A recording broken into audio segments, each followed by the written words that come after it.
il est important de marcher. D'accord, j'ai compris. Voilà, donc l'enregistrement a commencé. Donc, il est important pour chacun d'entre nous de comprendre euh, les raisons pour lesquelles, lorsque Dieu nous fait un certain nombre d'injonctions, il y a certaines pour lesquelles nous n'avons aucune explication. Et ça, nous sommes appelés à les accepter parce que nous servons un Dieu tout-puissant. Alors là encore, il est important de comprendre à quel Dieu nous avons affaire. Et puis, il y a d'autres injonctions que Dieu nous donne, des commandements, des principes, pour lesquels nous pouvons trouver un certain nombre d'explications. Et en cet après-midi, donc, je vous propose de commencer par ce sujet, qui suis-je? Il est important, vous allez voir, qu'il va conditionner tout le reste. C'est une présentation que je dédie d'une manière particulièrement à tous les jeunes. Alors, ceux qui sont là, je les invite à écouter attentivement cette présentation. C'est enregistré, c'est très bien. Donc, Pasteur Saint-Élie m'a parlé de mettre après sur votre chaîne YouTube. Donc, c'est une très bonne chose parce que ceux qui n'auront pas pu assister cet après-midi à cette présentation pourront le faire par la suite.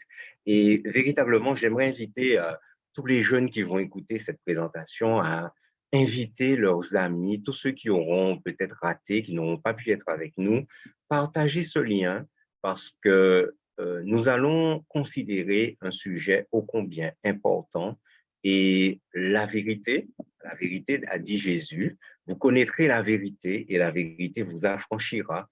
Et je crois qu'il est important pour le monde d'aujourd'hui de connaître cette vérité qui est Jésus, parce que Jésus a déclaré qu'il est le chemin, la vérité et la vie. La vérité, c'est Jésus.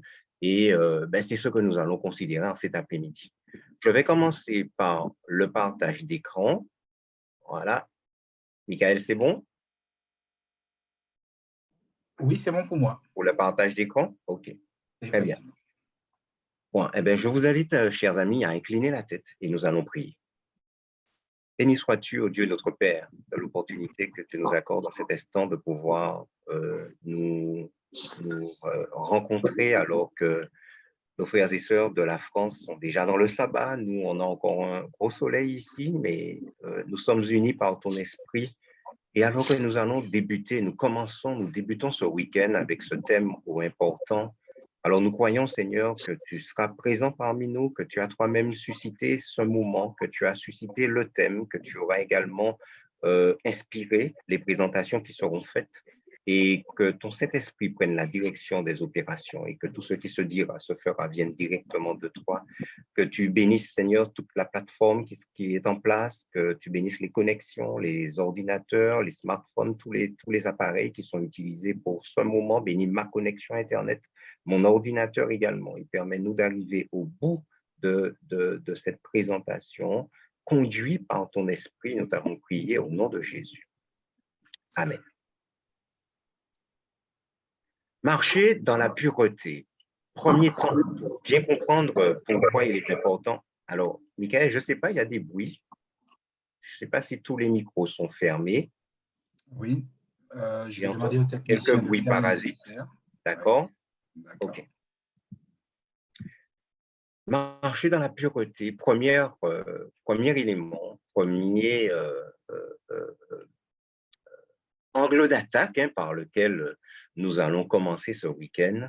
Qui suis-je? Une réflexion sur ma véritable identité. Un auteur a déclaré qu'un démon ne sait ni qui il est, ni d'où il vient. Son avenir lui est indifférent, il a perdu son identité. En revanche, toute personne saine doit se poser les questions suivantes. Qui suis-je? D'où je viens? Et où je vais? Toute personne saine, et nous nous sommes tous posé cette question un jour, mais qui suis-je? D'où est-ce que je viens? Et où je vais? Pour ce qui est de la question du d'où je viens, chers amis, deux théories s'affrontent et s'opposent. La théorie de l'évolution d'un côté, la théorie de la création d'un autre côté.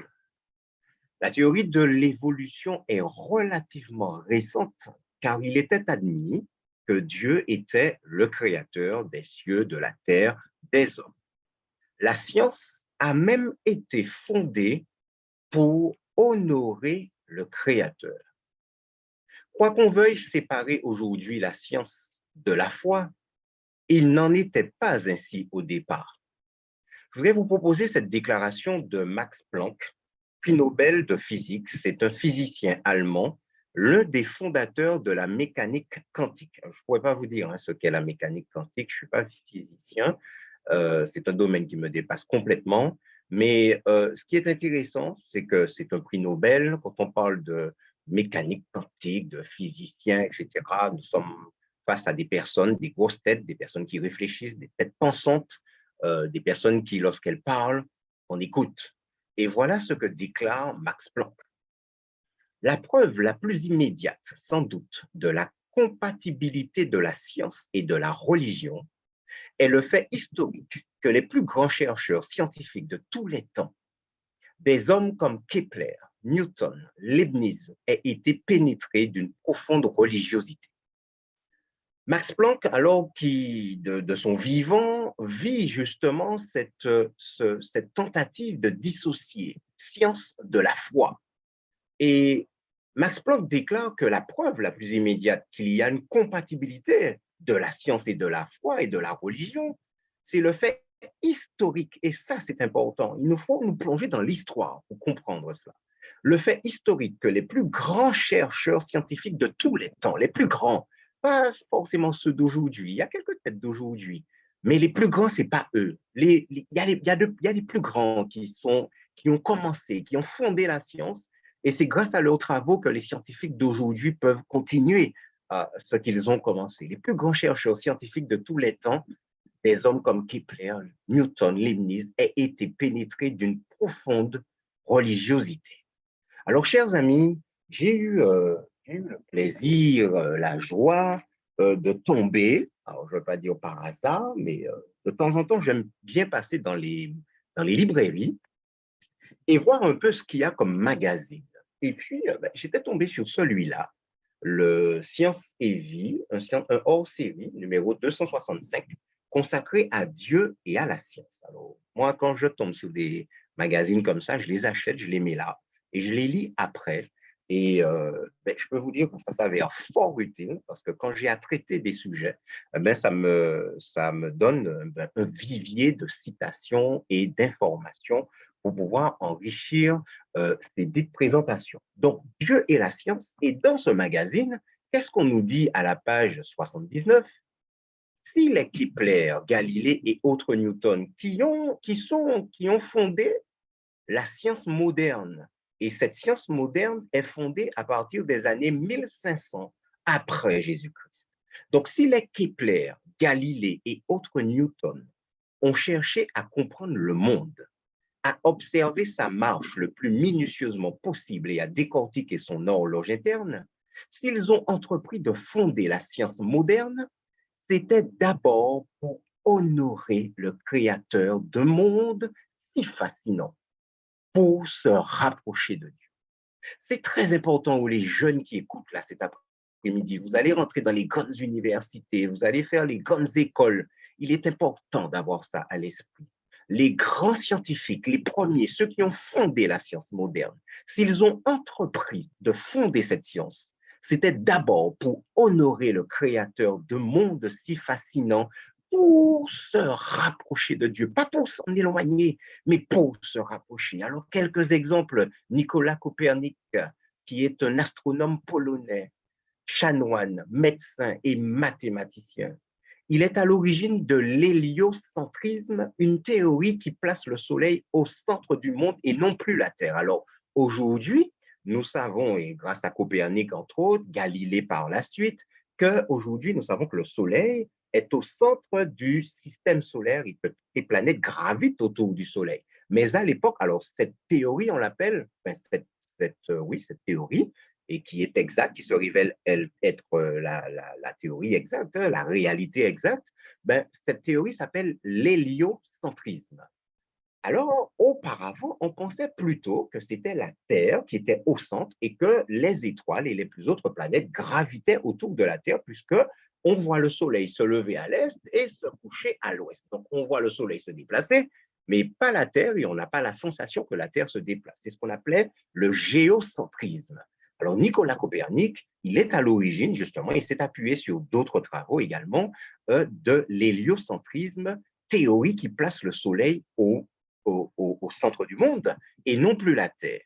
Alors que depuis Ptolémée et Aristote, la Terre est placée au centre de l'univers, Copernic envisage de mettre le Soleil au centre de tout. C'est l'héliocentrisme. Et bien entendu, chers amis, chaque fois qu'une idée nouvelle arrive, elle n'est pas toujours acceptée parce que, bon, écoutez, qu'est-ce que tu racontes, Copernic? Ça va lui valoir des problèmes, ça va valoir à Galilée même d'être traduit devant un tribunal ecclésiastique quelques années plus tard et même d'être assigné à résidence et de ne plus pouvoir sortir par rapport à cette idée d'héliocentrisme qui est jugée à l'époque hérétique. Alors, Science et Vie nous dit que pour celui qui assène un chaos magistral au vieux modèle géocentrique selon lequel la Terre trône immobile au centre du cosmos et qui affirme que tous les corps célestes tournent autour du Soleil, il ne fait aucun doute que l'univers clos et sphérique a été créé ex nihilo par Dieu et que le Tout-Puissant est le garant de l'ordre et de l'intelligibilité du monde. Copernic est profondément croyant. Il croit que l'univers, la Terre, clos et sphérique, donc la Terre, à l'époque, certains pensaient qu'elle était plate, non, elle est sphérique, et qu'elle a été créée ex nihilo, c'est-à-dire à partir de rien, par Dieu, et que le Tout-Puissant est le garant de l'ordre et de l'intelligibilité du monde. Alors là, il assène aussi un chaos à la théorie qui veut que, ah oui, Dieu a créé les cieux et la terre, et puis bon, il a laissé la terre comme ça à la dérive, il s'en occupe plus. Non, non, non, non. Le Tout-Puissant, selon Copernic, est le garant de l'ordre et l'intelligibilité du monde. Alors, certains vont lui rétorquer que, ouais, écoute, bon, regarde, bon, toi, si tu places aujourd'hui le Soleil au centre de l'univers, comment peux-tu expliquer que le Soleil se lève et qu'il se couche et que même la Bible déclare que le Soleil se lève et qu'il se couche? On lui a pris le passage de Josué chapitre 10 où Josué a déclaré, a dit au Soleil de s'arrêter et que la Bible dit que le Soleil s'arrêta. Alors voilà la réponse de Copernic et elle est très pertinente. Copernic est convaincu que ses convictions astronomiques rendent compte des desseins divins et que Dieu a disposé les planètes autour du Soleil. Et voilà ce qu'il répond.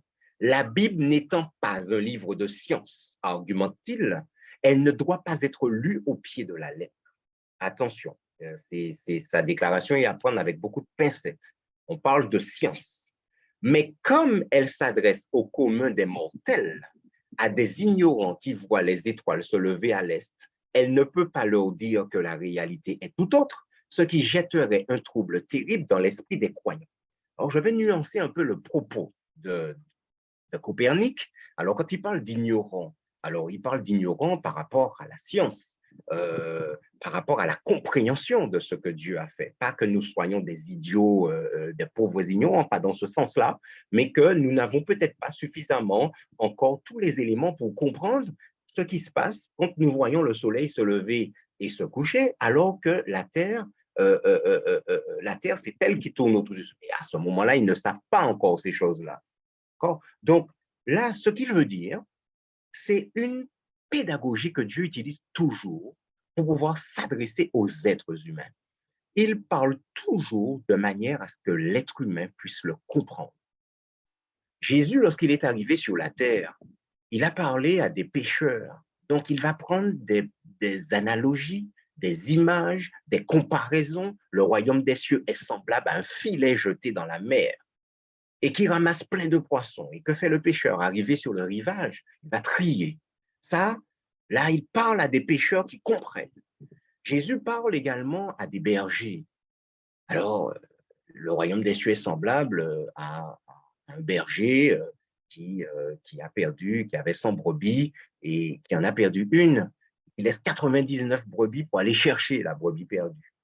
Là, les auditeurs comprennent ce qu'il veut dire. Il parle également à des agriculteurs. Alors, un semeur sortit pour semer sa semence. Alors, avec une redondance, une répétition aujourd'hui, on aurait fait une dissertation comme ça, un semeur sorti pour semer sa semence, on nous aurait dit redondance, répétition, d'accord? Mais ça, c'est la pédagogie de notre Dieu. Donc, Dieu s'adresse. Lorsqu'il parle du lever, d'ailleurs, David le dit, et le soleil semblable à un époux se lance dans sa carrière, se levant et se couchant, etc. Dieu utilise toujours une pédagogie, mais une manière de s'adresser aux hommes que les hommes comprennent. Voilà, c'était un propos, un peu le propos nuancé de Copernic, hein, qui, c'est exactement ça. Il dit, mais si c'est ce que vous voyez, la Bible ne peut pas vous dire le contraire de ce que vous voyez. C'est exactement ça. Mais dans la réalité, attention, le soleil est au centre, il ne bouge pas. Par contre, c'est la Terre qui tourne sur son axe et qui nous donne l'impression que le soleil se lève et qu'il se couche. Autre scientifique, chers amis, Kepler, Max Planck nous a parlé de Johannes Kepler, astronome allemand, figurant parmi les plus grands scientifiques de tous les temps. Il a démontré que les planètes tournent autour du Soleil en suivant une trajectoire ovale et non circulaire. Il a également développé les 3 principes relatifs au mouvement des planètes, les lois dites de Kepler. Alors, dans Science et Vie, hein, dans ce numéro spécial Dieu et la science, je passe page 85, on nous dit que Kepler se sent élu, appelé par Dieu, appelé à faire de la science pour rendre hommage au Créateur, célébrer la beauté et la perfection de l'œuvre divine qu'est l'univers. Voilà, à l'instar peut-être de Nésaïe, voilà Kepler qui se sent appelé. Il se sent élu par Dieu, appelé à faire de la science pour rendre hommage au Créateur. Autre tête pensante, René Descartes, mathématicien, physicien et philosophe français, considéré comme l'un des fondateurs de la philosophie moderne. Alors là, Descartes a une déclaration extraordinaire.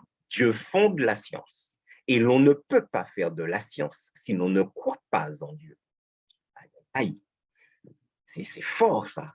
On ne peut pas faire de la science si l'on ne croit pas en Dieu. Si ces hommes-là étaient debout aujourd'hui pour entendre leurs collègues, qu'est-ce qu'ils penseraient de cela?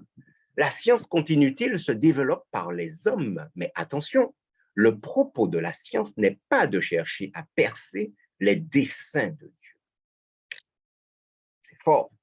Blaise Pascal, pour sa part, autre esprit brillant de son époque, expert dans l'étude de l'équilibre des fluides, il a posé les fondements de la théorie mathématique des probabilités. Il était pieux et très religieux. Et Pascal déclare qu'on ne peut pas tout connaître. L'esprit humain doit admettre l'incompréhension face à la perfection de notre Dieu. Et puis, chers amis, il y en a plein d'autres, mais je n'ai pas le temps de parler de tous, mais je voudrais parler du plus grand, le plus grand de tous. Celui qui a été élu par le Time Magazine homme du XVIIe siècle, Isaac Newton, physicien, écoutez bien le CV, hein, physicien, mathématicien, philosophe, alchimiste, astronome et théologien anglais. Figure emblématique des sciences. Il est surtout reconnu pour avoir fondé la mécanique classique, pour sa théorie de la gravitation universelle et de la création. Son ouvrage « Principes mathématiques de la philosophie », publié en 1687, est considéré comme une œuvre majeure dans l'histoire des sciences. Voltaire dit de Newton, « Si tous les génies de l'univers étaient rassemblés, ils conduiraient le groupe. » Quel hommage extraordinaire!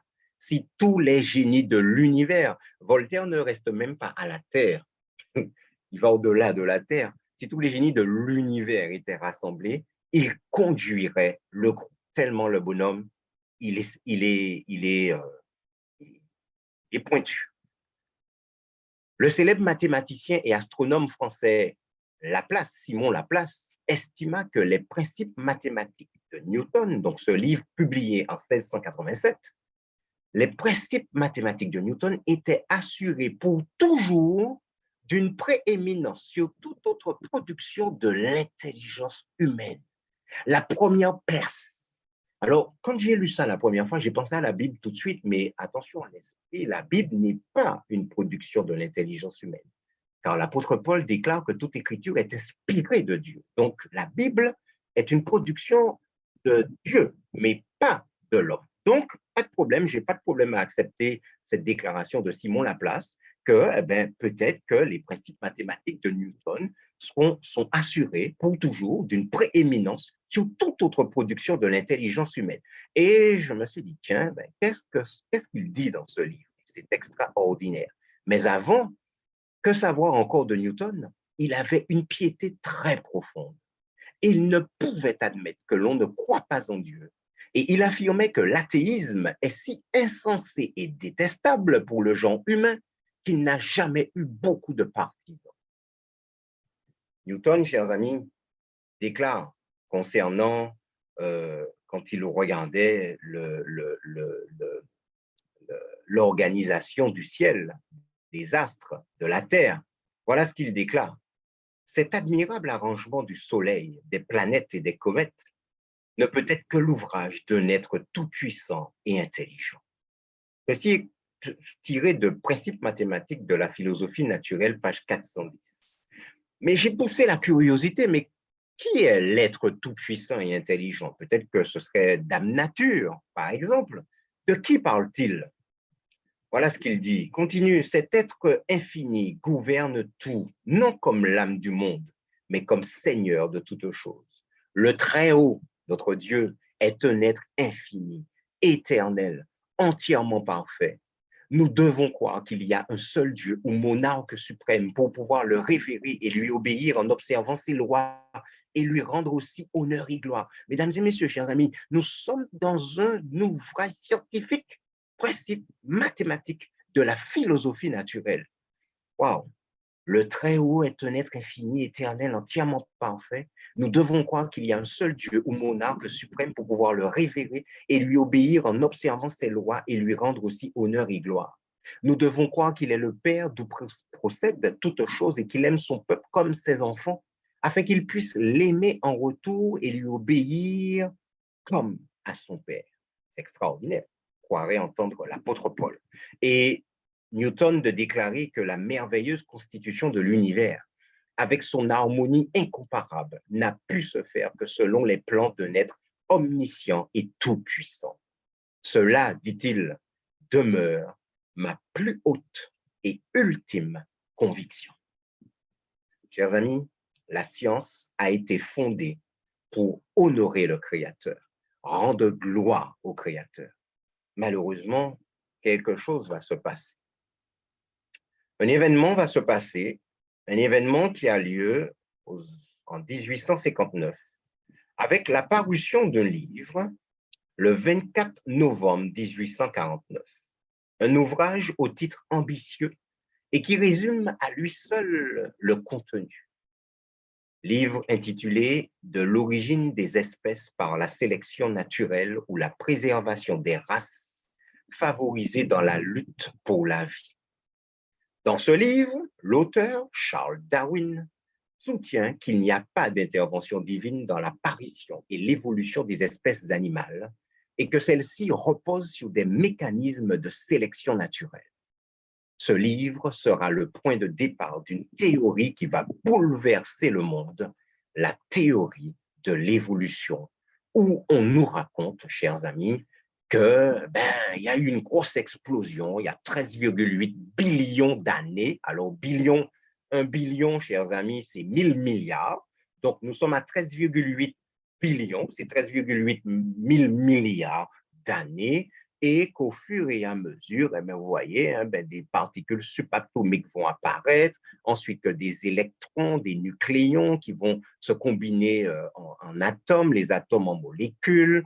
300 millions d'années plus tard, la formation des étoiles, des galaxies, la Terre arrive quelques 9 billions d'années plus tard. Enfin, bref, chers amis, voilà, rien à voir avec ce Dieu créateur honoré par la science au départ. Et puis surtout, pour ce qui est de l'homme, qu'est-ce que cette théorie avance? Que l'homme aujourd'hui n'est que le produit d'une lente évolution sur des millions d'années et que nous étions auparavant des petites cellules dans la mer qui ont migré sur la terre, qui ont migré dans des arbres. L'animal, le chimpanzé, enfin, le macaque est descendu de l'arbre, il s'est redressé et au fil des années est devenu un être humain. Et cette théorie, mesdames et messieurs, a inondé, chers amis, a inondé la planète et est présente aujourd'hui dans les livres scolaires. C'est ce qui est imposé comme à apprendre à nos enfants. Les documentaires, au demeurant extraordinaires, excellents, que j'ai plaisir à regarder, nous parlent d'évolution de 60, 65 millions d'années, etc. Alors, Science et Vie continue en nous disant que les travaux qui ont le plus fait reculer les croyances religieuses furent ceux réalisés avant le début du XXe siècle. Pour sa part, Louis Pasteur va déclarer qu'un fait expérimental doit être indépendant de toute opinion théologique. Donc, il faut séparer la science de la foi, de la croyance, de la parole de Dieu, et il faut absolument dissocier les deux, et c'est la raison pour laquelle, chers amis, au début du XXe siècle, eh bien, déjà, on assiste dans la science à un rejet catégorique de Dieu et on estime que la science et Dieu sont incompatibles et certains scientifiques sont même très, très, très durs, voire sarcastiques, cyniques avec ceux qui croient en déclarant, par exemple, que la création est une prostitution scientifique ou encore en les tournant en dérision avec des déclarations comme les créationnistes sont aussi dépassés qu'un billet de 3 dollars, en sachant qu'un billet de 3 dollars n'existe pas. D'accord? Donc, on voit le mépris affiché et enfin qu'on ne devrait pas laisser la science entre les mains d'imposteurs comme les créationnistes. Et quand les créationnistes, justement, parlent déluge pour expliquer la disparition des dinosaures, comment la Terre a évolué, les plaques tectoniques, comment la Terre s'est éclatée, etc. Voilà ce qu'il déclare, le catastrophisme de la Bible, ce que vous appelez le déluge, est malhonnête et mauvais. Mes chers amis, nous assistons en ce moment à un retournement de situation avec la sortie d'un livre fin 2021, début 2022. Dieu, la science, l'épreuve, l'aube d'une révolution. L'épreuve par la science. Et si Dieu existait, mesdames et messieurs, j'ai eu le plaisir d'acquérir ce livre, là encore, une mine d'informations qu'il vaut la peine de savoir et de connaître. Les auteurs, Olivier Bonassis, ancien élève de l'école Polytechnique, diplômé de l'Institut des hautes études commerciales, je vais y arriver, et il dispose également d'une licence en théologie et coécrit également avec Michel-Yves Bolloré, ingénieur en informatique, maître S-Sciences et docteur en gestion des affaires de l'Université Paris-Dauphine. On les a interviewés et voilà ce qu'ils répondent quant à la sortie de ce livre, sur les raisons, les motivations de la sortie de ce livre. Michel-Yves Bolloré déclare: nous ne parlons ni de religion, ni de foi, ni de religion. Nous ne cherchons pas à essayer de savoir quelle est la pensée de Dieu, ce qu'il veut, ce qu'il dit. Nous essayons uniquement de discuter de son existence. Et aujourd'hui, il se trouve qu'il y a une révolution scientifique qui fait que la croyance en un univers uniquement matériel, c'est-à-dire l'évolution, sans Dieu créateur, scientifiquement est en train de devenir quasiment intenable. L'homme déclare que non, non, non, non, tout ce qu'on a raconté jusqu'à présent, ça ne tient pas la route. Ce n'est pas possible. Intéressant. Alors, autre question, quelles sont les preuves irréfutables de l'existence de Dieu alors? Michel-Yves Bolloré continue. En plus du fait qu'on a découvert que l'univers a un début et une fin, on a découvert également que l'univers dépendait de nombreux réglages, ce qu'on appelle des constantes, des paramètres, des réglages fins, qui sont des nombres ayant près de 20 chiffres. Et si on ne change ne serait-ce qu'un de ces chiffres, l'univers s'écroule. Notre univers est infiniment improbable. Si on change la vitesse de la lumière d'un tant soit peu, le monde n'existerait plus. On ne peut pas mettre ça avec le hasard, ça ne colle pas avec le hasard. Olivier Bonassis continue en disant, ces nombres, il y en a environ une trentaine. Et là, il fait allusion, il utilise une métaphore, celle d'un 747. Il dit que pour faire décoller un 747, on a environ 30 compteurs devant soi. On a tous vu déjà un cockpit d'avion, c'est rempli de compteurs partout. Franchement, c'est à n'y rien comprendre là aussi. Et il déclare que le 747 ne peut décoller que si les 30 cadrans sont réglés sur le bon chiffre au 10 millième de réglage près. C'est dingue, hein? L'appareil ne peut décoller que si les 30 cadrans sont réglés en même temps sur le bon chiffre au 10 millième de réglage près. Alors, il pose la question, est-ce que c'est par hasard que les 30 cadrans seront sur les bons chiffres pour que l'avion décolle? Eh bien, il dit, voilà, l'univers, c'est exactement ça. L'univers ne peut pas fonctionner sans des réglages de ce type-là, non seulement en matière de physique, mais en matière de biologie. Et ça, c'est faramineux. Et au chapitre 8 du livre, un chapitre intitulé Le principe anthropique ou les fabuleux réglages de l'univers, ils posent tous les deux la question, quels sont ces réglages? L'univers, sa genèse, son évolution et son fonctionnement reposent sur une vingtaine de nombres appelés piliers de l'univers, fixés dès le premier instant de son apparition et qui sont invariables dans le temps et dans l'espace. Question, d'où sortent ces nombres? À quoi servent-ils? Qu'aurait été l'univers s'ils avaient été un tant soit peu différents? 3 questions, 3 réponses. Première réponse. Première question, d'où sortent ces nombres? Réponse, il n'y a que 2 réponses possibles. Soit ils sont le fruit du hasard, soit ils émanent des calculs complexes d'un Dieu créateur vraiment très savant. Deuxième question, à quoi servent-ils? Réponse, ce sont les piliers de l'univers et qui déterminent entièrement son existence, son fonctionnement et son évolution, et ce, depuis le début. Enfin, troisième et dernière question, qu'aurait été l'univers s'ils avaient été un tant soit peu différents? Réponse, aussi surprenant que cela puisse paraître, nous sommes capables de répondre à cette question. Si une seule lointaine décimale d'un seul de ces nombres avait été différente, l'univers serait réduit au néant ou au chaos et nous ne serions pas là pour en parler. Chers amis, en lisant ça, je n'ai pu m'empêcher de penser à la question de Dieu à Job, dans Job 38, verset 33. Job, connais-tu les lois du ciel? Règles-tu son pouvoir sur la terre? Job, connais-tu les lois que j'ai mises là dans le ciel? Et règles-tu le pouvoir du ciel sur la terre? Donc, Dieu parle de loi, et quand il dit règles-tu, réglage, constante. Et qu'est-ce que ces hommes sont en train de nous dire? Qu'il y a des réglages fins, des constantes, des paramètres qui sont là et qui sont nécessaires à l'existence de la vie. Et ça, dès le départ. Et ces chiffres-là ne sont pas là par hasard. Et ils sont en faveur d'un Dieu créateur.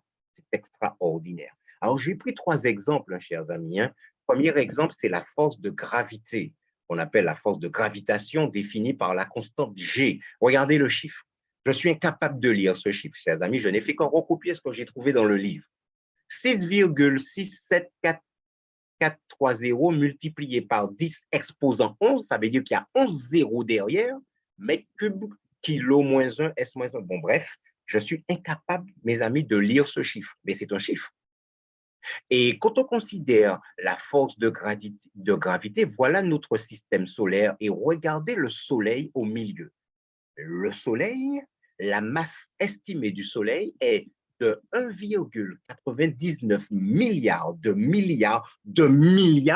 tonnes. 330 000 fois plus, 333 000 fois la masse de la Terre. C'est extraordinaire. Et le Soleil à lui tout seul représente 99,86% de la masse du système solaire. Et c'est sa force, c'est sa masse qui permet à toutes les autres planètes de rester, ça exerce une force sur les autres planètes qui leur permet de rester en équilibre et les planètes aussi exercent une force entre elles. La force de gravité, chers amis. Un chiffre, mais faramineux. D'où ça sort, chers amis? C'est en faveur d'un Dieu créateur. Il y a aussi la force électromagnétique définie par la constante de structure fine alpha. Et regardez le chiffre. Là encore, voilà, ils nous ont dit que c'est des chiffres avec des vingtaines de... C'est des nombres plutôt avec des vingtaines de chiffres. Donc voilà un nombre, la force électromagnétique. Et puis, il y a la vitesse de la lumière. C pour célérité, la célérité de la lumière. Alors ici, nous avons un chiffre en mètres secondes, mais c'est plus intéressant de le dire en kilomètres par seconde.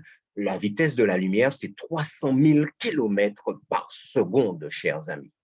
Et la science nous dit que si cette vitesse était plus importante, les étoiles seraient trop lumineuses pour que la vie puisse exister sur la Terre. Et que si la vitesse était moins importante, que les étoiles ne seraient pas assez lumineuses pour que la vie existe. Chers amis, dans Genèse chapitre 3, verset 1, qu'est-ce que Dieu commence par créer? La lumière. Que la lumière soit. Et la lumière fut à la bonne vitesse de 300 000 kilomètres par seconde. Et les frères Bogdanov ont quelque chose à nous dire au sujet de la lumière. Alors, Igor et Grishka, nés le 29 août 1949, ils sont morts, tous les deux l'an dernier, des suites de la COVID. Les jumeaux se passionnent dès l'adolescence pour l'aéronautique, la science et la science-fiction. Igor est titulaire d'un doctorat en physique théorique et son frère Grishka d'un doctorat en mathématiques. Donc voilà encore des hommes qui savent ce qu'ils disent et qui étaient reconnus pour leur recherche, leur savoir. Alors, interview des frères Bogdanov. Question du journaliste, vous avez enfin trouvé Dieu? Igor répond, oui, Dieu existe de manière très évidente. L'image d'un ordre extrêmement précis est associée à la première lumière. Alors, j'aime bien la première lumière. Qu'est-ce que Dieu crée en premier? La lumière. Ils disent que l'image d'un ordre extrêmement précis est associée à la première lumière qui précède le Big Bang. Alors, le Big Bang, c'est l'explosion ou l'apparition de tout, mais rappelez-vous que ces hommes la cherchent et ils tâtonnent et ils vont trouver Dieu par tâtonnement, ça va venir. Voilà, ils parlent encore de Big Bang, mais ce n'est pas grave. Mais j'aime bien cette histoire de première lumière et le reste de ce qu'ils disent. L'univers n'est pas né du hasard, mais il a été régi par cet ordre. Les lois qui ont bien dû être édictées par quelque chose remontent à plus de 13 milliards d'années. Alors là encore, ils ont encore des choses à apprendre. Elles correspondent à un scénario qui forme le code cosmologique, c'est-à-dire le code génétique de l'univers. Celui-ci obéit à des combinaisons de nombres qui ne sont pas là fortuitement. Ils sont le produit d'un réglage si fin, d'une conception et d'une précision si inimaginables qu'ils ne peuvent pas être le fruit du hasard. Connais-tu les lois du ciel, Job? Règles-tu son pouvoir sur la terre? Ils sont le produit d'un réglage si fin, d'une conception et d'une précision si inimaginables qu'ils ne peuvent pas être le fruit du hasard. Rishka répond, continue, nous pensons que l'on peut aller vers Dieu à travers l'astrophysique théorique et la cosmologie. Oui, on peut trouver Dieu grâce à la science. C'était déjà le cas au départ. La science a été fondée pour honorer le Créateur, chers amis.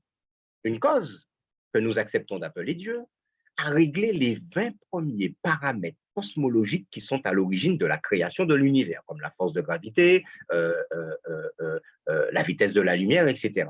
Tout a fait sens à partir de ce moment précis. Igor et moi voulons apporter un message d'espoir à tous ceux qui cherchent. Mais mesdames et chers amis, la Bible apporte déjà ce message d'espoir. Alors, c'est bien qu'ils viennent l'apporter. Ils vont peut-être toucher des personnes que la Bible ne toucherait pas. Mais la Bible apporte déjà ce message d'espoir. Enfin, le journaliste pose la question, mais c'est quoi Dieu pour vous? Un rayonnement, une force, une intelligence, un être? Igor répond, il est une intelligence, un esprit. C'est extraordinaire que ces hommes-là, la réflexion, parce que la Bible dit que Dieu est esprit. La lumière n'est qu'une trace de sa présence. Au commencement était la parole et la parole était avec Dieu et la parole était Dieu. En elle était la lumière des hommes. Pour nous, Dieu correspond à ce qu'a dit Einstein en 1936. Tous ceux qui sont impliqués dans la science finiront par découvrir qu'un esprit immensément supérieur à l'homme se manifeste dans les lois de l'univers. Et Igor de déclarer, Dieu est le Créateur. C'est une question aux confins de la science et de la foi. Extraordinaire. Dieu est le Créateur. Ils l'ont dit avant de mourir, mais ils l'ont dit, chers amis. Dieu est le Créateur. Alors, Michel-Yves Bolloré et Olivier Bonassis, dans ce livre, nous proposent encore des déclarations très croustillantes concernant ces nombres en faveur d'un Dieu créateur. Richard Feynman, prix Nobel de physique en 1965, déclare « Nous utilisons les chiffres dans toutes nos théories, mais nous ne les comprenons pas, ni ce qu'ils sont, ni d'où ils viennent. Mais on ne sait pas d'où ils viennent. On ne peut pas expliquer ça. Mais ça vient de notre Dieu, chers amis. John Lennox, professeur de mathématiques à Oxford. Alors là, mes amis, écoutez ça bien. Au début de l'univers, pour que puisse exister la chimie qui permet la vie, le rapport entre la force électromagnétique et la force de gravitation dut être ajusté à 1 sur 10 exposant 40 près. Alors, je vous laisse faire le calcul. 1 divisé par 10 exposant 40. Alors, 10 exposant 40, c'est 10 avec 40 zéros derrière. Je vous laisse imaginer le chiffre. Et 1 divisé par ce chiffre-là. Alors, il nous dit, pour donner une idée de la précision de ce rapport 1 sur 10 exposant 40, imaginez que nous recouvrions toute la Russie. Vous avez déjà vu sur une carte la taille de la Russie? C'est énorme. Alors, il dit, imaginez que nous recouvrions toute la Russie de petites pièces de monnaie, puis que nous construisions des piles de pièces sur tout ce territoire jusqu'à une hauteur égale à la distance de la Lune, c'est-à-dire 384 000 kilomètres. La Lune est à 384 000 kilomètres de la Terre en moyenne, parce que je rappelle que parfois elle est au plus près, c'est ce qu'on appelle le périgée, et elle peut être beaucoup plus éloignée, j'ai oublié le terme, lorsqu'elle est très éloignée. Mais la distance moyenne, c'est 384 400 kilomètres. Puis maintenant, prenons 1 milliard de systèmes comme celui-ci. Vous imaginez, chers amis, vous imaginez le rapport, l'image que cet homme prend, la Russie, recouverte de pièces sur tout son territoire, d'abord. Ensuite, on empile des pièces sur les pièces, encore les unes sur les autres, jusqu'à la hauteur de la Lune. Maintenant, on prend 1 milliard de systèmes comme celui-là.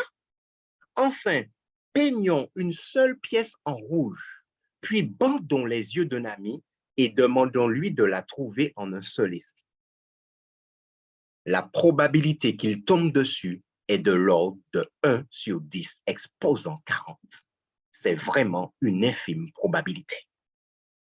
Au début de l'univers, pour que puisse exister la chimie qui permet la vie, le rapport entre la force électromagnétique et la force de gravitation dut être ajusté à 1 sur 10 exposant 40 près.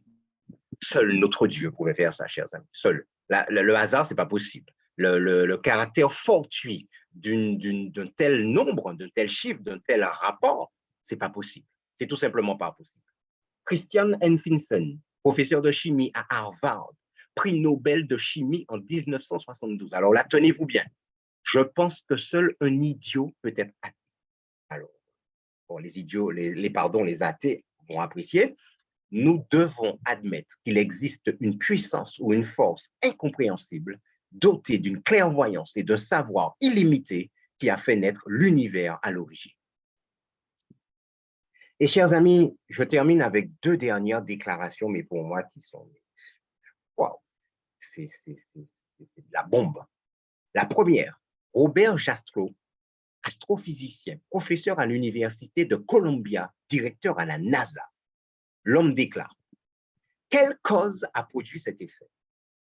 Qui ou quoi a mis la matière et l'énergie dans l'univers? Pour le scientifique qui a vécu en fondant sa foi sur le pouvoir de la raison, au lieu de fonder la foi sur Dieu, comme avaient fait les prédécesseurs, comme avaient fait les fondateurs, comme les Kepler, les Leibniz, les Copernic, etc. Eh bien, pour le scientifique qui a vécu en fondant sa foi sur le pouvoir de la raison, l'histoire se termine comme un mauvais rêve. Il a gravi les montagnes de l'ignorance. Il est sur le point de conquérir le plus haut sommet. Alors qu'il se hisse sur le rocher final, il est accueilli par une poignée de théologiens qui sont assis là depuis des siècles. C'est extraordinaire. Depuis le début, les théologiens et ceux qui croient, mesdames et messieurs, chers amis, nous qui croyons, nous qui par la foi, croyons que Dieu est le Dieu créateur, nous sommes assis sur les sommets depuis des siècles. Et eux, ils arrivent tout fatigués. Et ils gravissent, ils essaient de monter, allez, moi monter. Et puis quand ils arrivent, les théologiens sont là en train de prendre la paix pour vous. Les gars, ça va? Vous avez bien monté là? Vous êtes bien monté? Ça fait un moment qu'on vous attend, les gars. Hein? Ouais? Eh bien oui, l'histoire se termine comme un mauvais rêve. Il y a un Dieu créateur. Mais, chers amis, la bombe, c'est celle-là. Et là, tous les jeunes, chers jeunes, écoutez ça. George Wald, professeur de physiologie sensorielle à Harvard, prix Nobel, mes amis, de médecine en 1967. Écoutons ce que déclare l'homme. Et maintenant, ma thèse principale. Si l'une des nombreuses propriétés physiques de notre univers était différente de ce qu'elle est, alors la vie qui semble aujourd'hui si répandue serait impossible ici et ailleurs. Il ne fait que dire ce qu'on a vu auparavant. Si ces 20 nombres, il y a une variation d'un seul chiffre de ces nombres, la vie ne serait impossible ici et ailleurs. C'est la suite qui est intéressante. Il n'y a que deux façons d'envisager l'origine de la vie. Notre question, c'est qui suis-je? Notre thème aujourd'hui, c'est qui suis-je? Mais la première question, d'où est-ce que je viens? Pour savoir qui je suis aujourd'hui, il est important de savoir d'où je viens. Il n'y a que deux façons, dit George Wald, d'envisager l'origine de la vie, d'envisager le d'où je viens. L'une est la génération spontanée se poursuivant par l'évolution. L'autre, c'est une création surnaturelle, œuvre de Dieu. Il n'y a pas de troisième possibilité. Chers jeunes, écoutez ça bien. Deux possibilités. Génération spontanée se poursuivant par l'évolution. Ça veut dire que la vie qui apparaît, c'est ça la génération spontanée, la vie apparaît. Comment? On ne sait pas. Deuxième possibilité, création surnaturelle, œuvre de Dieu. Il n'y a pas de troisième possibilité. Aïe, aïe. Il continue. La génération spontanée de la vie à partir de la matière inerte a été scientifiquement infirmée par Pasteur et d'autres il y a 120 ans. Ça veut dire que les gars, vous avez annoncé votre théorie là, de l'évolution à partir de la génération spontanée, ça ne tient pas la route. La génération spontanée, il n'y a pas de vie qui puisse germer comme ça de façon spontanée à partir de rien. Ce n'est pas possible. Donc là, d'autres, ainsi que Pasteur, ont infirmé ça, on dit, mais non les gars, oh, vous racontez n'importe quoi, ça ne marche pas. Ceci nous laisse avec la seule conclusion que la vie a été créée par Dieu. Cela, je ne l'accepterai pas pour des raisons philosophiques, parce que je ne veux pas croire en Dieu. En conséquence, je choisis de croire en ce que je sais être scientifiquement impossible, à savoir la génération spontanée conduisant à l'évolution. Vous voulez vérifier?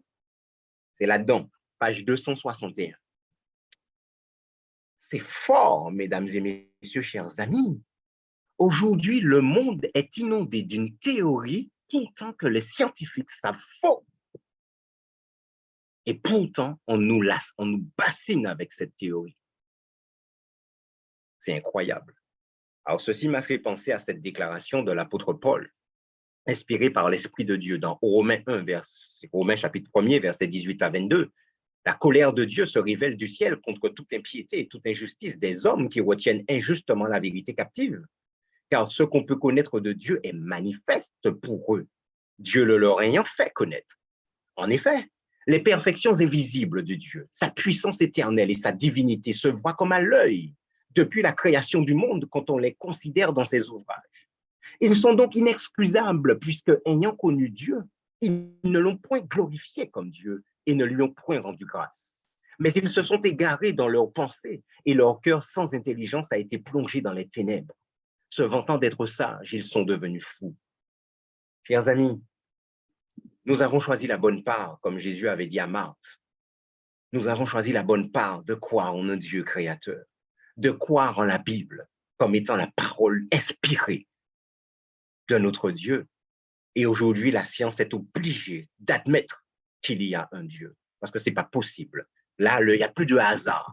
Ces nombres sur lesquels, ces paramètres, ces réglages fins, le Job, connais-tu les lois du ciel? Règle-tu son pouvoir sur la terre? À l'époque, chers amis, Dieu ne peut pas encore parler de la force électromagnétique, il ne peut pas encore parler de la force de gravité. Donc, il va parler d'étoiles qui sont nouées, qui sont les... Détaches-tu les liens qui nouent les étoiles? Donc, il utilise toujours un terme, une façon que les hommes comprennent. Mais aujourd'hui, on sait que c'est de la force de gravité qui permet aux planètes de ne pas tomber et de rester en équilibre. Arthur Schopenhauer, chers amis, a déclaré ceci.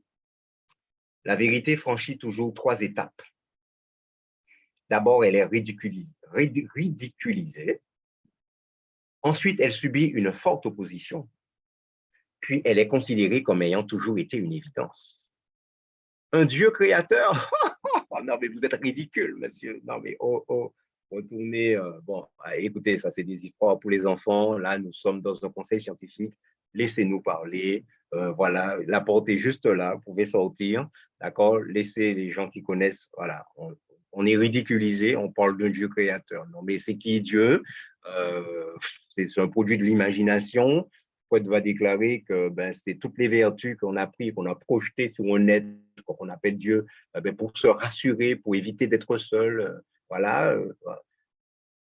Ensuite, chers amis, c'est devenu une forte opposition, hein, que oh là là, la création est une prostitution scientifique.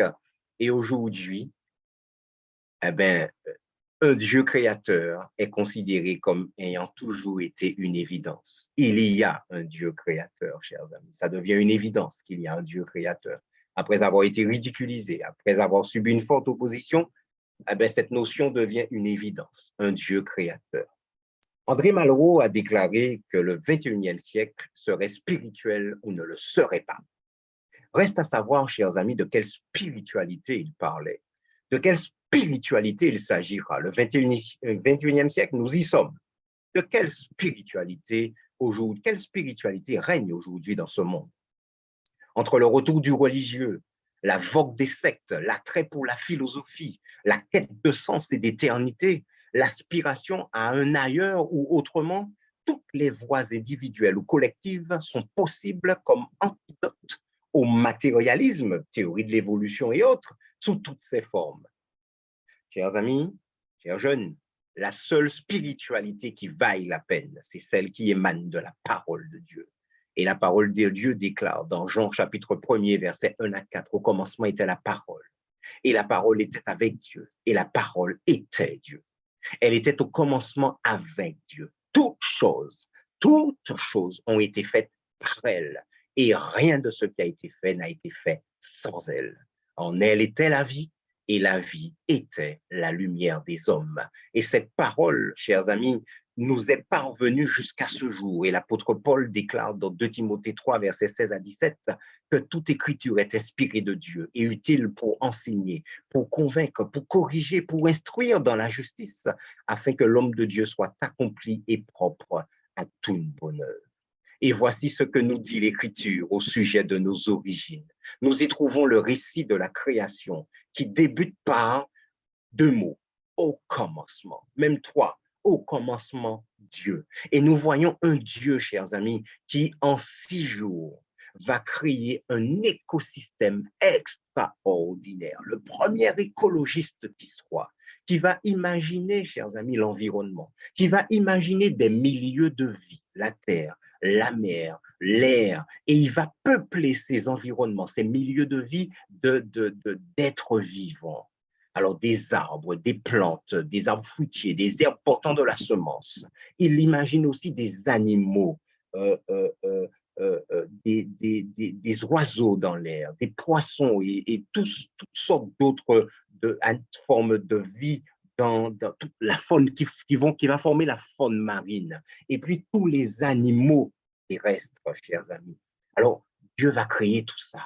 Et Dieu imagine, chers amis, non seulement les milieux de vie, les êtres vivants qui sont dans ce milieu de vie, mais il imagine aussi les relations que ces êtres vivants vont tisser avec leur milieu de vie et aussi les relations que ces êtres vivants vont tisser les uns avec les autres. Mais un écosystème de dingue, chers amis, c'est notre Dieu.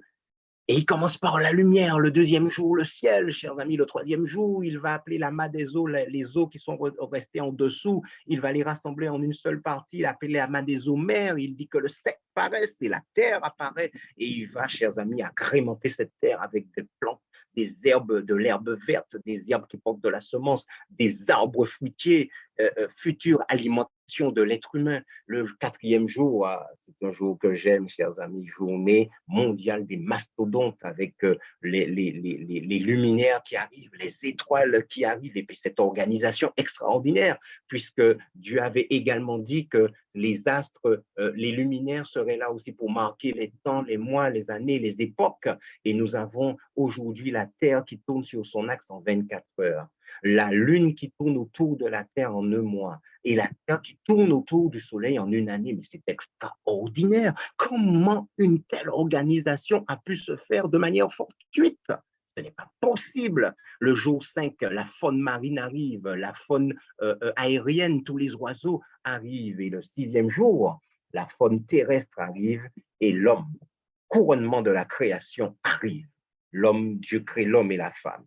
Et que fait Dieu le 7e jour? Il se repose de toute son œuvre. Ainsi, Dieu propose ce rythme à l'humanité, la première semaine de l'humanité, et il nous propose ce rythme de 6 jours de travail plus 1 jour de repos. Mais retour, chers amis, à ce 6e jour où notre Dieu va créer les premiers représentants de la race humaine, excusez-moi, les premiers représentants de la race humaine, l'homme et la femme. Dieu créa l'homme et la femme. Il n'y a pas, chers amis, là, la déclaration est fluide, la déclaration est sans ambiguïté. La déclaration ne laisse supposer aucune interprétation fallacieuse. Et voilà, Dieu crée l'homme et il crée la femme. Alors, question, mes amis, quelle est leur nationalité? Quelle est la nationalité du premier homme et de la première femme? Sont-ils français? Sont-ils européens? Sont-ils roumains? Sont-ils américains? Sont-ils martiniquais, guadeloupéens, haïtiens, saint-luciens? Bref, quelle est leur nationalité? Et mesdames et messieurs, c'est les premiers représentants de l'espèce humaine. Et ils sortent des mains du Créateur. Ils sont tout simplement fils et filles de Dieu.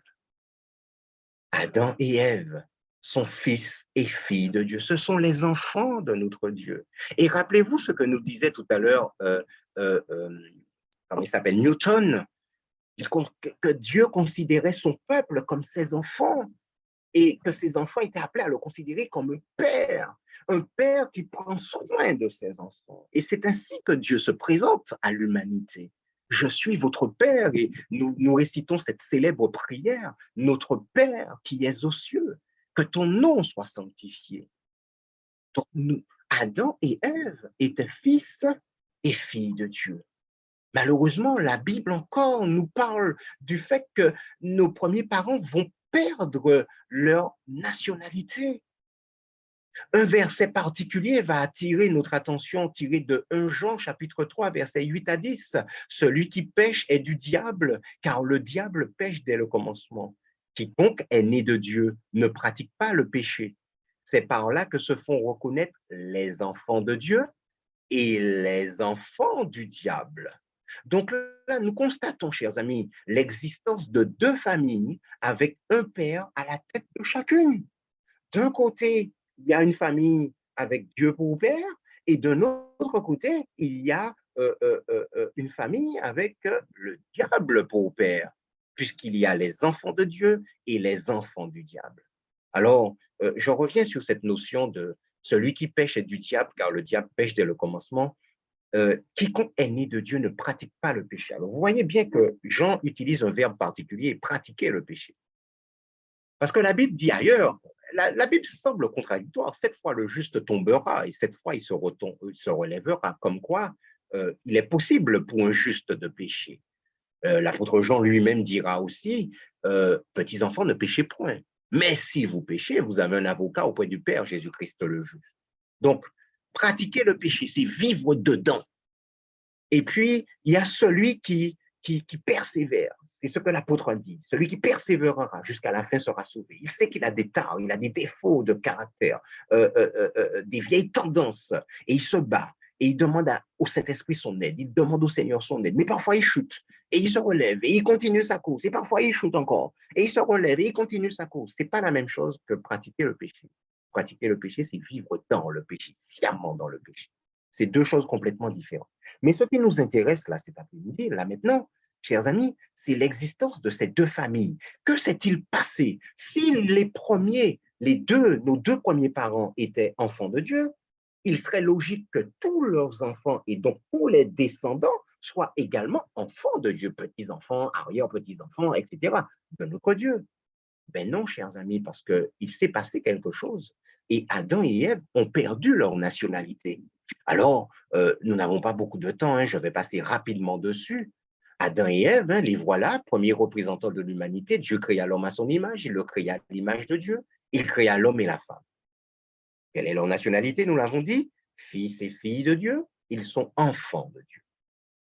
Mais il va se passer quelque chose. Le péché va s'introduire. Qu'est-ce que le péché? C'est la transgression de la loi. Quiconque pêche transgresse la loi. Et le péché est la transgression de la loi, nous dit Jean. Le péché, c'est un problème spirituel, un problème de séparation avec notre Dieu. Et en quoi a consisté ce péché, chers amis? Adam et Ève, et Adam en particulier, a préféré écouter la voix du diable plutôt que la voix de son père. Et en faisant ça, il a changé de filiation. Adam et Ève sont devenus fils et filles du diable. Ils sont devenus enfants du diable. Francis Boniface, dans son livre Histoire des dogmes de l'Église chrétienne, à la page 107, nous dit ceci. Adam est seul responsable de sa faute. Elle ne peut nous être imputée ni transmise. Ce qu'il nous transmet, c'est la déviation morale, la disposition vicieuse qui est le résultat de son acte coupable. Nous naissons tous pécheurs, non pas en ce sens que nous avons déjà péché, mais en ce sens que nous portons en nous le germe du péché qui se développera infailliblement. Et ce germe du péché est déjà une souillure et une cause suffisante de séparation entre Dieu et nous. Très intéressant cette déclaration. Nous avons déjà en nous le germe du péché qui est cause suffisante de séparation entre Dieu et nous. Mais mesdames, mes chers amis, qu'a fait notre Dieu? Notre Dieu, chers amis, se présente aux êtres humains comme un père à la recherche de ses enfants prodigues. Notre Dieu présente aussi Jésus comme son fils à la recherche de ses frères. Et le plan du salut, le but du plan du salut est de réintégrer l'homme dans la famille de Dieu par un autre changement de filiation. Mais attention, Le premier changement de filiation a eu une conséquence juridique. Un acte de condamnation nous destinait à la mort. C'est pourquoi cet acte de condamnation a dû être effacé pour qu'un autre acte s'accomplisse. Alors, qu'est-ce que ça veut dire? Adam et Ève, rappelez-vous ce que Dieu avait dit à Adam et Ève, vous mangerez de tous les fruits des arbres du jardin, sauf le fruit de la connaissance du bien et du mal. Car le jour où vous en mangerez, vous mourrez. Donc, quand ils en ont mangé, eh bien voilà, l'acte de condamnation a pesé sur eux. Pour pouvoir les délivrer de cet acte de condamnation, il fallait qu'un autre acte prenne la place de cet acte de condamnation. Et c'est cet acte de condamnation qui a fait qu'ils ont changé de filiation. Maintenant, pour qu'ils reviennent à la filiation de départ, il faut un autre acte, annule le précédent, c'est-à-dire l'acte de condamnation. Alors, le changement de filiation que Dieu nous propose, c'est l'adoption. Il faut un autre acte, l'acte d'adoption. Qu'est-ce que l'adoption? C'est un acte juridique qui établit des rapports légitimes de parenté directe entre personnes non liées par le sang. Tu n'es pas de ma famille, mais je t'adopte. Et nous allons devant les instances pour ce faire. Nous t'adoptons dans notre famille. Tu es considéré dès lors comme un membre à part entière de la famille. Tu hériteras comme tous les autres enfants, etc. Tu jouiras des mêmes, des mêmes bénéfices que tous les autres membres de cette famille. Alors, chers amis, revenons à notre texte. Dans Galates chapitre 4, versets 3 à 7, l'apôtre Paul déclare que lorsque les temps ont été accomplis, Dieu a envoyé son Fils, né d'une femme, né sous la loi, afin qu'il rachetât ceux qui étaient sous la loi, afin que nous reçussions quoi? L'adoption, l'acte. Un acte, cette adoption, chers amis, est nécessaire pour nous libérer de l'autre acte, l'acte de condamnation. Et parce que vous êtes fils, dès lors que vous êtes adoptés, Dieu a envoyé dans nos cœurs l'esprit de son Fils, lequel crie « Abba, Père ». Ainsi, tu n'es plus esclave, mais fils. Et si tu es fils, tu es aussi héritier par la grâce de Dieu. Voilà, comme maintenant tu es fils, eh bien, tu bénéficies de toutes les jouissances d'un fils. Tu hérites également par la grâce de Dieu. Rappelez-vous, chers amis, nous l'avons dit, l'adoption, qu'est-ce que c'est? C'est un acte juridique qui établit des rapports légitimes de parenté directe entre personnes non liées par le sang. Pour que l'adoption cet acte puisse être pleinement effectif, il faut que l'autre acte soit effacé. Et par quel moyen? Jésus, Dieu lui-même, a-t-il effacé cet acte en mourant pour nous sur la croix? Dans Colossiens 2, verset 14, Paul déclare, il a effacé l'acte, Jésus a effacé l'acte dont les ordonnances nous condamnaient et qui subsistait contre nous, et il l'a détruit en le clouant à la croix. L'acte de condamnation a été cloué à la croix, et dès lors, par le sang versé de Jésus, chers amis, nous sommes par la foi tous adoptés dans la famille de Dieu. Donc, nous retournons à notre vrai Père. Nous sommes de retour à la maison. Nous réintégrons cette nationalité, nous retrouvons cette nationalité. Nous faisons une demande de nationalité à notre Dieu. Et par la foi en Jésus, nous sommes dès lors, nous redevenons des enfants de Dieu. Mais à tous ceux qui l'ont reçu, dit Jean, dans Jean chapitre 1, verset 12 à 13, et l'ont reçu, le L apostrophe pronom personnel mis pour la lumière. Au commencement était la parole, et la parole était avec Dieu, et la parole était avec Dieu. En elle était la lumière. À tous ceux qui ont reçu la lumière, à ceux qui croient en son nom, elle a donné le pouvoir de devenir quoi? Enfants de Dieu, lesquels sont nés non du sang, ni de la volonté de la chair, ni de la volonté de l'homme, mais de Dieu. Par la foi en Jésus, nous redevenons des enfants de Dieu. Nous sommes des enfants d'adoption. Nous avons commencé par cette déclaration. Nous terminons avec cette déclaration. Un démon ne sait ni qui il est, ni d'où il vient. Son avenir lui est indifférent. Il a perdu son identité. En revanche, toute personne saine doit se poser les questions suivantes. Qui suis-je? D'où je viens? Et où je vais? Chers amis, d'où je viens, qui je suis et où je vais. Dans 1 Jean chapitre 3, versets 1 à 3, nous répondrons à ces 3 questions. Voyez quel amour le Père nous a témoigné pour que nous soyons appelés enfants de Dieu. Et nous le sommes. Qui suis-je? Qui je suis? Enfant de Dieu. Mais je n'étais pas avant. Puisque, voyez quel amour le Père nous a témoigné pour que nous soyons appelés. Ça signifie que nous ne l'étions pas auparavant. Donc, chers amis, d'où je viens? Mes parents, nos premiers parents étaient enfants de Dieu, mais ils ont perdu la nationalité. Donc, ils sont devenus enfants du diable. D'où je viens? Ben, j'étais un enfant du diable. Je n'ai pas mis ça là pour ne pas être trop... Voilà. J'étais enfant de Dieu, mais j'ai perdu la nationalité. Je suis devenu enfant du diable.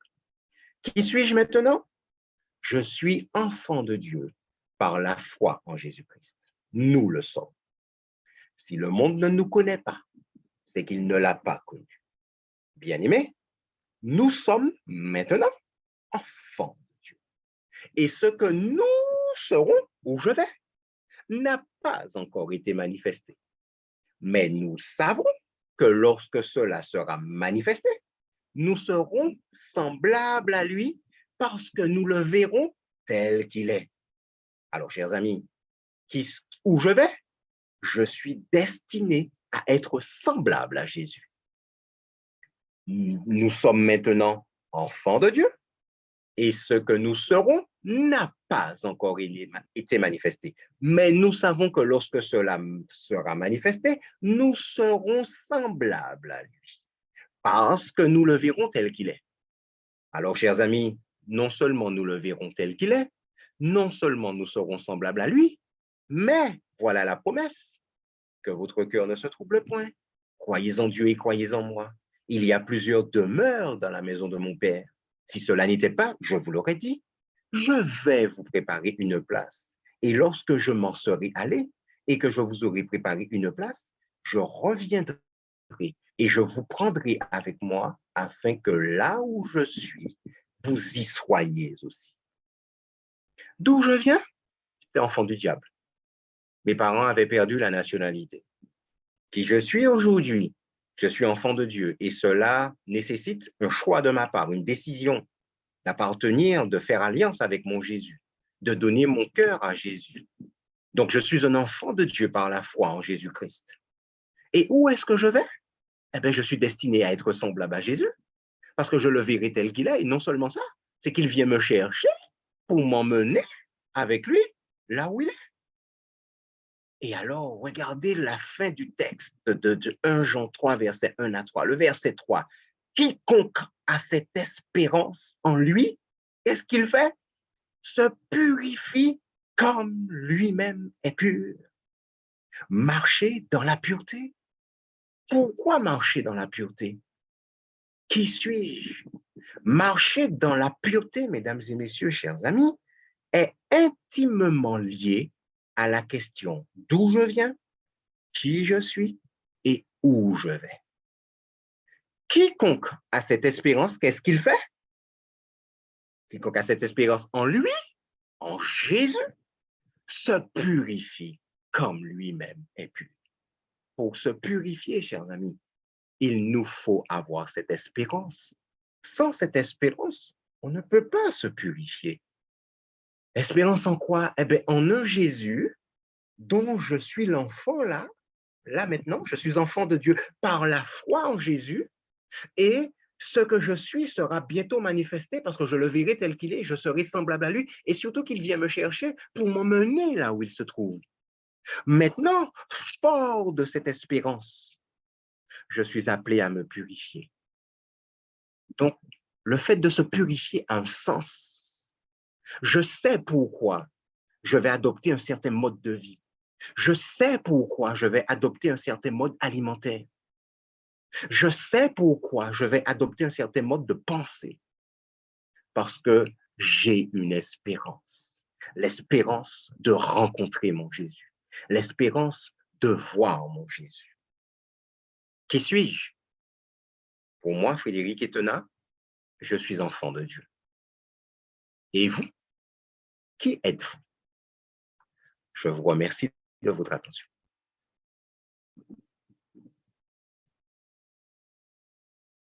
Je te redonne la main, Michael. Alors, est-ce qu'on peut prier juste avant de te... Je peux faire une courte prière pour terminer. Pas de souci.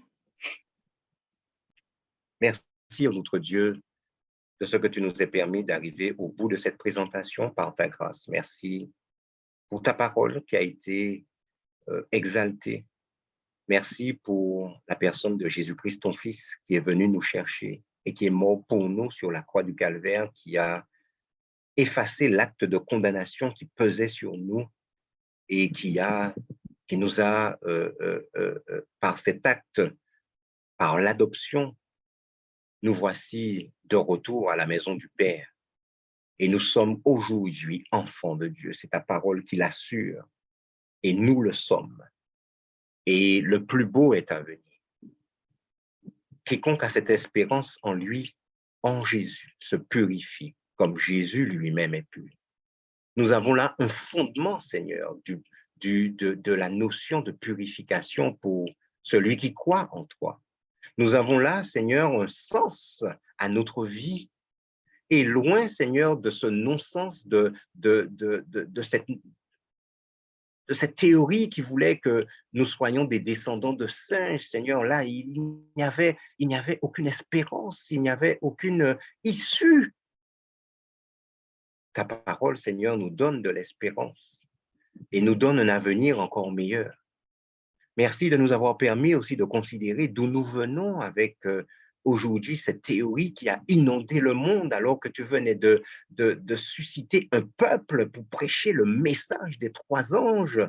Et le diable, Seigneur, le diable va sortir une contrefaçon du message des 3 anges et va inonder le monde d'une théorie et qui nous fait perdre de vue d'où nous venons et qui ne donne aucune espérance. Et sans espérance, quel besoin de se purifier. Seigneur, gloire à toi, louange à toi, honneur à toi. Merci de ce que tu nous permettes aujourd'hui de voir ce retournement de situation. Et nous n'avions pas besoin de ce retournement de situation pour croire que tu es le Dieu créateur. Seigneur, encore une fois, merci. Merci pour ton amour envers nous. Merci également pour ta patience. Et alors que nous allons partager ce moment de questions, de réponses, de remarques, que tu nous assistes encore et que tout soit fait pour ta gloire. Nous t'avons prié au nom de Jésus. Amen.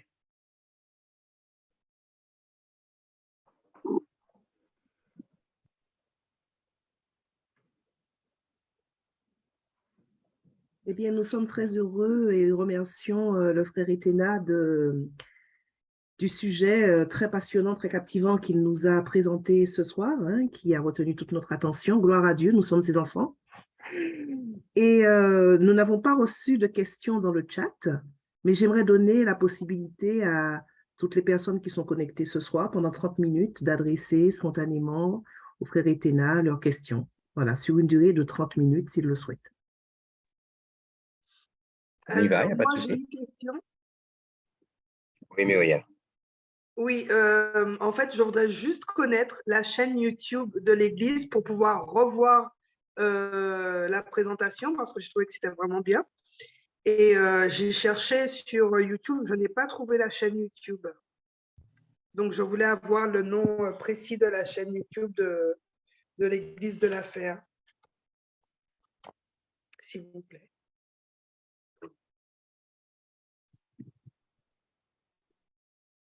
Alors, il vous sera transmis sur le chat demain ou sinon ou un peu plus tard dans ce moment. Et vous pourrez maintenant vous récupérer La vidéo. la vidéo. Voilà, merci, la vidéo.